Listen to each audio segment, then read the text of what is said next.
Olá pessoal! No vídeo de hoje vamos falar sobre como desenvolver a inteligência emocional e vamos explorar atividades práticas que vão aprimorar as suas habilidades pessoais e profissionais quando se trata da inteligência emocional. Mas antes da gente continuar, quero te lembrar que se você chegou aqui no canal e está assistindo esse vídeo agora, tem um vídeo que eu explico sobre a importância da inteligência emocional para os professores. Vou deixar aqui no card para você assistir depois se você ainda não viu. Mas vamos revisar. O que é inteligência emocional? Inteligência emocional é uma habilidade que nos permite reconhecer, compreender e lidar com as nossas emoções e a dos outros. Ela nos ajuda a tomar as decisões de forma mais consciente e a lidar melhor com os desafios do dia a dia. Para desenvolver e aprimorar essa habilidade, vamos começar por entender a diferença entre emoção e sentimento, já que a inteligência emocional tem a ver com entender as emoções, as nossas e as dos outros. Então, vamos conhecer estes dois conceitos, emoção e sentimento. O que é emoção? A emoção é uma resposta automática, imediata do nosso corpo a um estímulo, seja ele interno ou externo. Não temos controle. Sentimos essa resposta de forma automática, é uma reação do nosso corpo. Por exemplo, quando somos surpreendidos por algo que nos assusta, podemos sentir um batimento maior na nossa frequência cardíaca, né? O coração tum, dispara, suor nas mãos, a sensação de aperto no peito, frio na barriga. Isso é uma resposta emocional. E o que é o sentimento? O sentimento é a interpretação consciente que fazemos dessas emoções.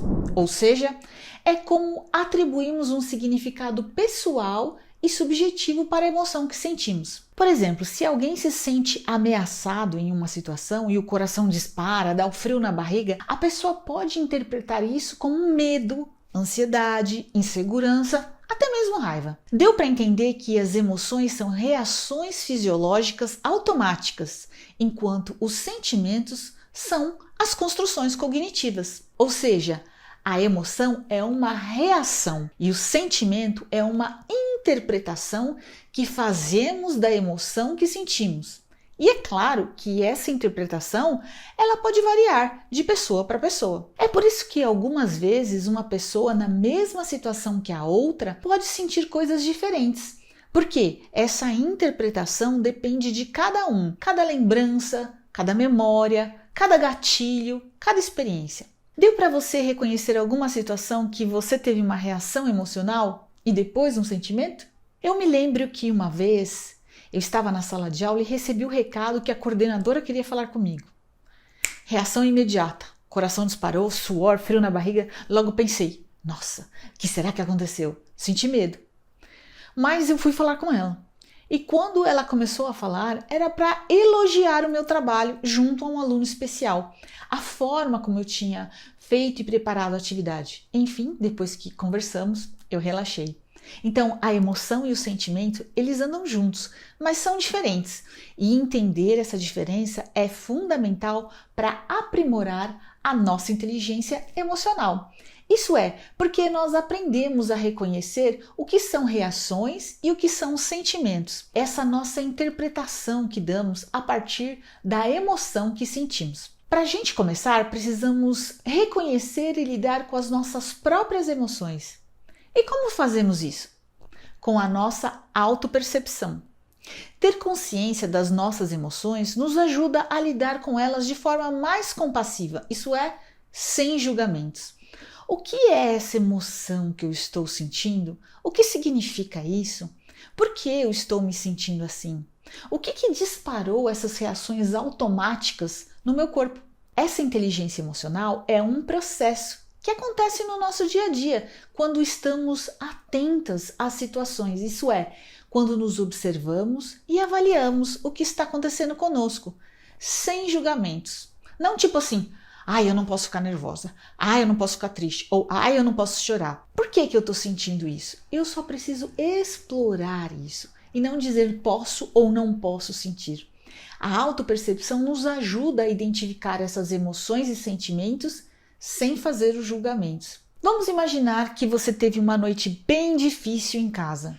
filho doente, acordou várias vezes, você dormiu pouco, dormiu mal, mas você está lá, pronta para começar o seu dia na sala de aula. Em qual condição? Muito ruim para começar. Quando você já tem essa percepção, você sabe que essas condições de privação de sono vão deixar você mais irritada e impaciente para lidar com as demandas dos alunos. Nesse caso, reconhecer isso vai ajudar você a optar por atividades com os alunos que demandem menos a sua atenção. Você pode optar por atividades mais autônomas ou por trabalhos em duplas ou grupos com menos supervisão sua, para que você possa orientar mais do que tentar controlar a sala de aula. Isso não significa que com a sua autopercepção você vai resolver tudo.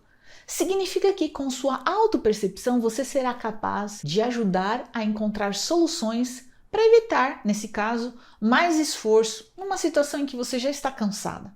Então, ter essa autoconsciência do momento que você está passando ajuda você a sinalizar para as pessoas ao redor do que está acontecendo.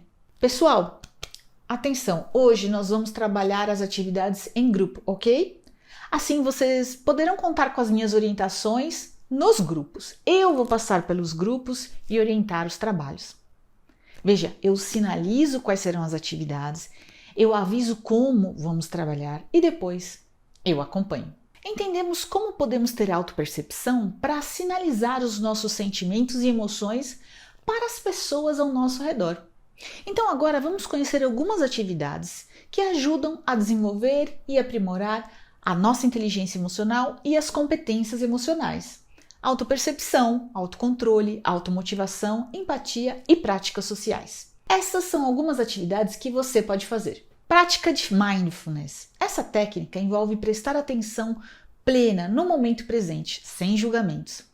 A prática de mindfulness pode ajudar a desenvolver essa autoconsciência emocional, bem como a capacidade de lidar com as emoções negativas de forma mais compreensiva, sem julgamentos. A prática de mindfulness pode ser feita de diversas maneiras, mas uma técnica comum é a meditação mindfulness.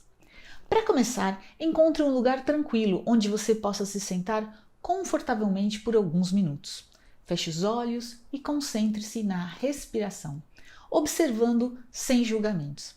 Se a sua mente começar a divagar, volte a atenção para a respiração.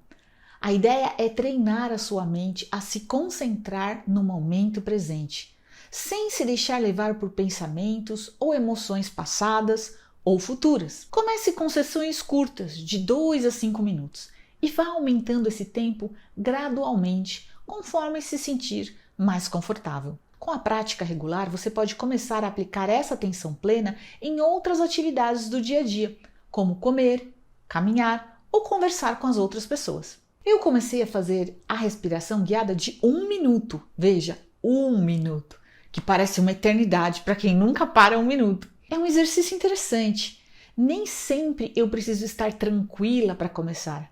Às vezes é quando estou mais agitada que me desafio a parar por 1 minuto e respirar. Isso quase que me ajuda a voltar ao eixo, me acalma. Você já experimentou? Autorreflexão. A autorreflexão é uma técnica poderosa que envolve a análise de nossos próprios pensamentos e emoções, com o objetivo de identificar padrões comportamentais e emocionais. Eu gosto de me observar diante de uma situação estressante. Me pergunto, o que me levou a ter esses sentimentos? Tipo, se estou atrasada, se estou impaciente de esperar, se estou estressada. Eu procuro identificar em que momento comecei a ter esses sentimentos. Qual foi o gatilho? Assim eu posso aprender melhor sobre aquilo que me deixa impaciente, irritada, estressada e assim criar padrões que me ajudem a lidar com a situação. No meu caso, o que me deixa muito impaciente é ficar esperando. Eu não tenho a menor paciência para esperar. Então, quando eu tenho que aguardar, eu sempre procuro ter um livro ou uma atividade que me ajude a esperar fazendo alguma coisa. Sabe, logo que eu percebo isso, o tempo de espera já não me aborrece mais. A autorreflexão ela também pode ser feita por meio de escrita ou meditação, ou simplesmente dedicando alguns minutos do dia para refletir sobre as suas próprias emoções e comportamentos. Registrar os seus sentimentos e refletir sobre isso ajuda a entender melhor as suas emoções e os seus sentimentos. Eu também tenho um diário e que eu costumo escrever e observar quais são os meus sentimentos e reações diante das situações. Outra ideia foi que eu comecei a estudar mais sobre a comunicação não violenta. Essa técnica, que foi desenvolvida pelo psicólogo Marshall Rosenberg, é um clássico que todos os profissionais da educação deveriam conhecer. E se você ainda não conhece, está aqui, ó. Compre, leia e comece a praticar essa abordagem, que consiste em melhorar a qualidade das relações humanas através da comunicação. Ela envolve 4 etapas: observação, sentimento, necessidade e pedido. Na primeira etapa, é importante observar a situação sem julgamentos ou avaliações. Na segunda etapa, deve-se identificar o sentimento que essa situação provoca em você ou no outro. Na terceira etapa, é preciso identificar a necessidade que está por trás desse sentimento. E, finalmente, na quarta etapa, deve-se fazer um pedido que atenda a essa necessidade. Por exemplo, em vez de você dizer, você sempre me interrompe e não me deixa falar, uma comunicação não violenta seria, quando você me interrompe, eu sinto frustração e isso me impede de expressar minhas ideias. Eu gostaria de ter a oportunidade de expressar as minhas ideias sem ser interrompido. Você pode me ouvir até o fim antes de fazer qualquer comentário, por favor? Essa técnica pode ajudar a diminuir os conflitos, melhora a empatia e a compreensão entre você e as outras pessoas. Consequentemente, ajuda a desenvolver a inteligência emocional. Os exercícios de imaginação, eles também são uma forma que podem nos ajudar a desenvolver a inteligência emocional. É uma técnica de visualização. Por exemplo, imagine que você está preocupado com uma apresentação que terá que fazer para os pais dos seus alunos. Você pode fechar os olhos, visualizar essa situação. Você pode imaginar como gostaria de se sentir e como gostaria de lidar com as suas emoções durante a apresentação. Em seguida, você pode se preparar para a reunião e visualizar as etapas e a forma que gostaria de conduzir a apresentação, imaginando inclusive quais possíveis pontos de conflito e atrito poderiam surgir e prever como poderiam ser abordados com os pais. Eu gosto de usar esse exercício de imaginação quando eu estou ansiosa por conta de algum evento ou uma palestra que vou fazer. Eu gosto de imaginar assim: em algumas horas ou dias já terá passado tudo terá sido resolvido. Imaginar que o evento, o encontro, deu certo e que irá passar me ajuda a visualizar qual é o esforço que eu preciso fazer agora para que corra tudo bem. No que diz respeito à minha postura, o meu preparo, eu farei o melhor possível. Não controlo o universo, então não deveria me preocupar com todas as reações possíveis. Eu foco nas minhas reações. O que farei se acontecer isso ou aquilo?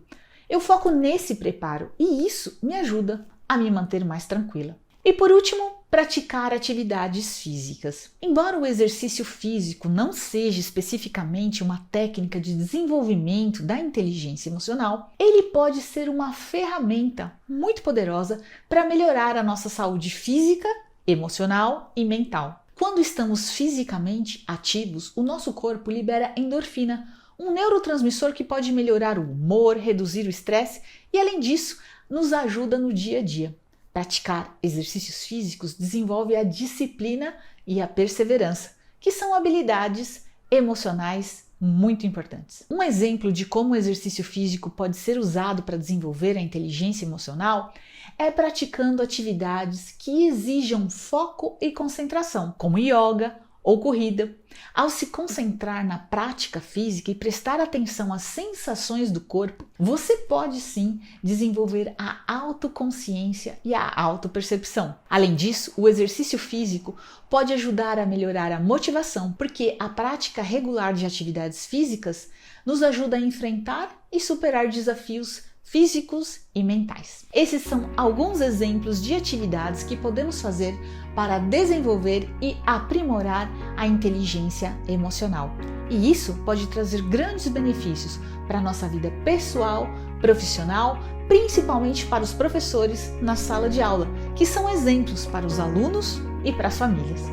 Por isso, incentivo você a praticar essas técnicas que foram apresentadas aqui no vídeo e comece a aprimorar a sua inteligência emocional. Gostou desse conteúdo? Então, curta e compartilhe com seus amigos. Juntos podemos construir um futuro melhor através da educação. Eu sou Letícia Bechara, consultora educacional, e eu quero ajudar você a pensar nas práticas para o dia a dia da sua sala de aula. A gente se vê então. Até mais!